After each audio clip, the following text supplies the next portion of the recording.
चमक जाएगा हमारा समाज के लिए।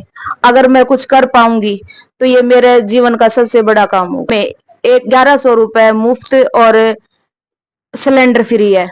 7500 रुपए बुढ़ापा पेंशन है।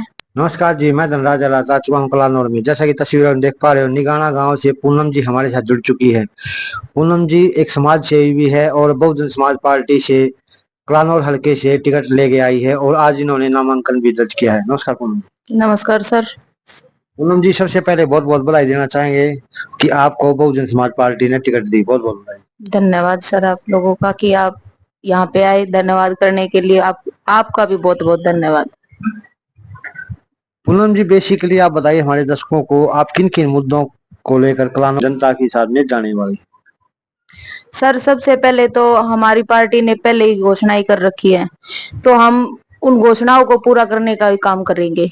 उसके बाद जो वहाँ की जो जन जन की समस्याएं हैं, जैसे कि एजुकेशन की समस्या है, स्वास्थ्य केंद्र में अल्ट्रासाउंड मशीन की समस्या है, और सबसे बड़ी पानी की समस्या हो रखी है आजकल कि कलानौर हल्के में पानी की समस्या से लोग इतना जूझ रहे हैं कि उनको पीने के लिए पानी भी तक नहीं मिल रहा है। तो हम इन समस्याओं को दूर करने की पूरी कोशिश करेंगे। कैसे करोगी इन्हें दूर? सर हम कहने में और करने में विश्वास रखते हैं। ये नहीं है कि हमने जो कह दिया वो करेंगे नहीं, हमने जो कह दिया वो करके दिखाएंगे। बहुजन समाज पार्टी का जो घोषणा पत्र है उसमें क्या क्या है?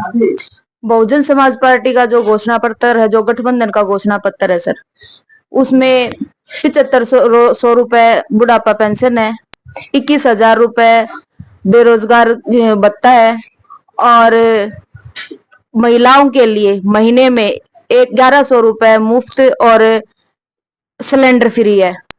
जो कि महिलाएं कुछ ऐसी है जो कामकाज नहीं कर सकती हैं, तो उनके लिए 1100 रुपए मुफ्त में दिए जाएंगे।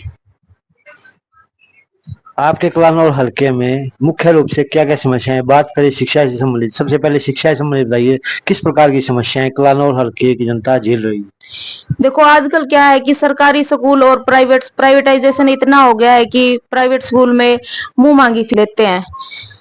एक वो कहते हैं ना, ठेका बना रखा है इन्होंने। तो एजुकेशन को जो ठेकेदारों को सौंप रखा है, हम कोशिश करेंगे कि जो सरकारी स्कूलों में व्यवस्था है उसको दुरुस्त किया जाएगा। सरकारी स्कूलों में एजुकेशन ऐसी दी जाएगी कि उनको प्राइवेट स्कूल में जाने की भी जरूरत नहीं पड़ेगी। बेरोजगारी चरम सीमा पर है और कलानौर हल्का में भी बेरोजगारी लगभग बढ़ती जा रही है। तो बेरोजगार युवाओं के लिए अगर आप जनता आपको विधायक बना देती है कलानौर हल्के की, और तो फिर युवाओं के लिए क्या करना चाहो? देखो हमारे घोषणा पत्र में एक बात तो लिखी हुई है मैं कि बेरोजगारी भत्ता में 21,000 रुपए देंगे जो एलिजिबल है उसको। अगर कोई एलिजिबल नहीं है और उसके लिए हम रोजगार, जिसकी जैसे एज हो जाती है, वो रोजगार भत्ता नहीं ले सकता। लेकिन जो एजुकेटेड है, जो बंदा एजुकेटेड है, उसके लिए आजकल की ये कांग्रेस और बीजेपी क्या है कि रिश्वत लेती है और रिश्वत लेके नौकरी लगाती है और वो अपनों को ही भरने का काम करती है। लेकिन हम ऐसा नहीं करेंगे। हम जो भी वंचित समाज है, ऐसा नहीं है कि एक ही जाति में वंचित समाज होता है, हर एक जाति में वंचित समाज होता है। उस वंचित समाज को हम आगे तक ले जाएंगे और बेरोजगारी फैली हुई है उसको दूर करने का काम करेंगे। कलानौर हल्के में पीने के पानी की व्यवस्था कैसी? देखो सर, मैं निगाना गांव से हूँ। मैंने अपने गांव में देखा कि वहां का पानी बिल्कुल भी पीने लायक नहीं है। वहां पे स्वास्थ्य संबंधित बहुत सारी प्रॉब्लमें होती है उस पानी को पीने के लिए।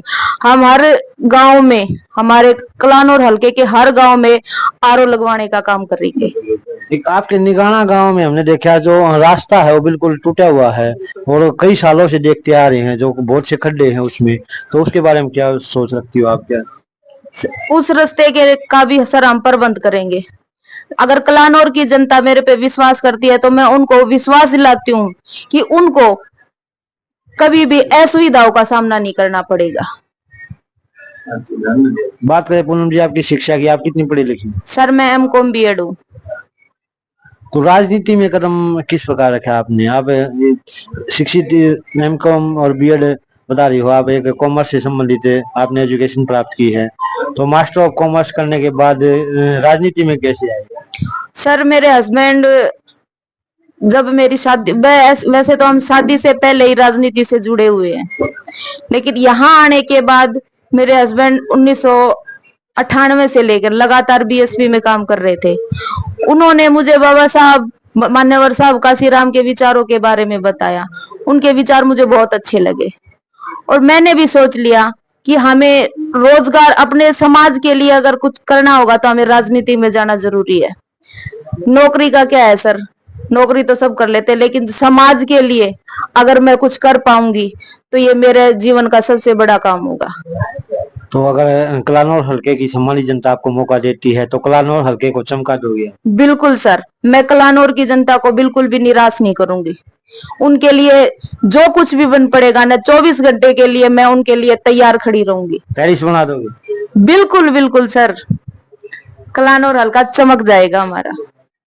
रणदीप जी, क्या बताना चाहोगे? आप इनेलो के एक कार्यकर्ता भी हो कलानौर हल्के से, और कहीं ना कहीं लगातार सक्रिय कार्यकर्ता होने के नाते कलानौर की जनता का आपसे बहुत प्यार भी करती है और एक दावेदार भी थे इनेलो पार्टी से कलानौर हल्के के, क्या कहोगे? सबसे पहले तो देसी दर्पण का मैं स्वागत करता हूँ। आप लोगों का धन्यवाद कि आप लोग जन जन की आवाज तक पहुंचाने का काम कर रहे हो। ये आपका सबसे पहले मैं आपका धन्यवाद करता हूँ। इंडियन नेशनल लोकदल पार्टी और बीएसपी का जो गठबंधन है, ये दिलों से गठबंधन है और दिलों का गठबंधन 1 और 1 2 नहीं, 1 और 1 11 है। और जो अब इनेलो ने जो मुख्यमंत्री हमारे जब बनेंगे जब हमारी टिकटें आएंगी, भाई टिकट बांटी है, जीत के आएंगे जब ही तो हम सीएम बना पाएंगे अपने चौटाला साहब को।